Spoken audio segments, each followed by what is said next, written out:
Welcome to Indai's Japanese Kanji. Kanji for today.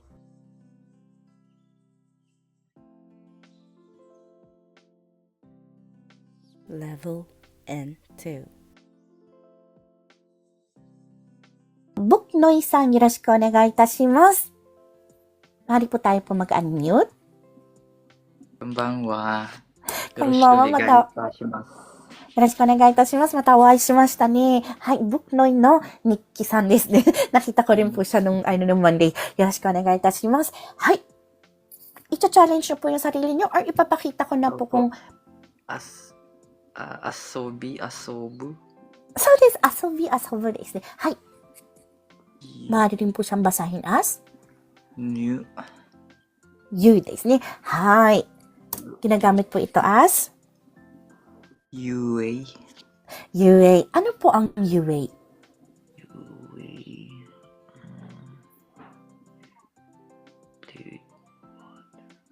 Hindi ko po alam. 大丈夫よ。はい。ねるくん、そうですね。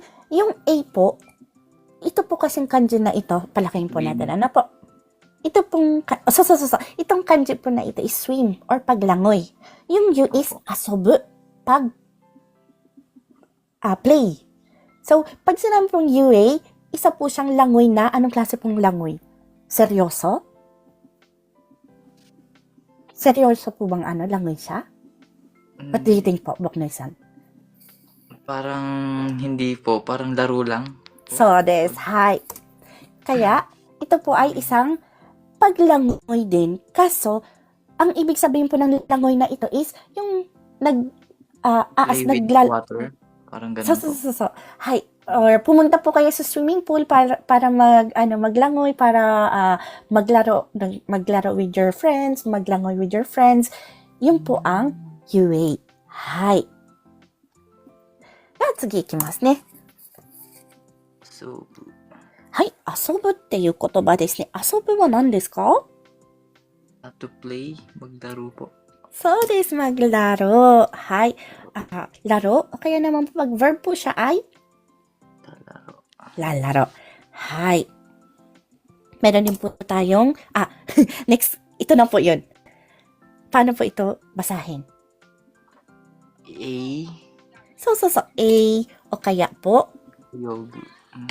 A or oyogu. Hi. Ginagamit po siya as? Swimming po. So des. Swimming. Anong klase po siyang swimming? Ay, makikita nyo. May explanation pala. May explanation pala kung linagay. Hi. Bonus. Anong klaseng langoy po siya? Pangkaraniwang ginagamit sa paglangoy tulad ng competition. Hi. Pag sinabi pong CA, ito po yung formal na tawag po sa paglangoy. Like sa competition po, meron po tayong butterfly. Yung kasama na po sa CA ang butterfly. Ano nga po ba yun? Yung palikot, floating po ba yun? Hindi marunong masyado si Inday sa English. Hi. Yung talagang ginagamit po natin pong paglangoy na pag-aaralan sa swimming school, yun po ang tinatawag na CA. Hi. Desu ne. Hi. So, more on po siya, seryoso pong langoy. Kumbaga. Hi. Da, kochira saigo desu ne. Yogu. Swim po. Ano po? Oyogu to swim po. So desu. Oyogu. Hi. Meron po siyang noun na? Langoy, lalangoy. Verb? So desu. Hi. Anong klaseng langoy naman po ito?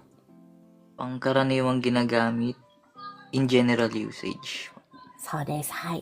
Ito po yung normal pong paggamit. Oyogi ni iku. Oyogu yo. Ganyan. Oyogu yo. So magsaswimming tayo. Ganyan. Hi.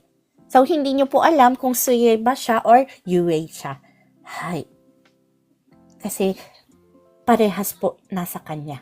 CA, UA, iisa lang po, oyogu po. Pero kung sasabihin po natin na CA, alam na natin kung anong klaseng swimming siya. Pag sinabi pong UA, alam na natin na laro-laro lang na swimming. Hi. Pag oyogu po, in general use po siya, hindi po natin ma-identify kung alin yung tinutukoy niyang paglangoy. Hi! Ito po ay cut out from our free Endo Kanji lesson class.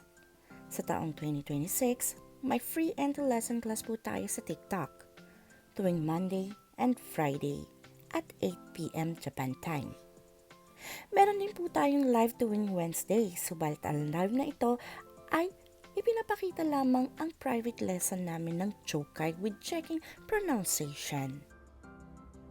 Kung nais niyo pong sumali, maaari niyo po akong hanapin sa pangalang Inday in Japan o @mark_inday_in_JP. Please follow me and stalk me sa araw at oras na aking nabanggit.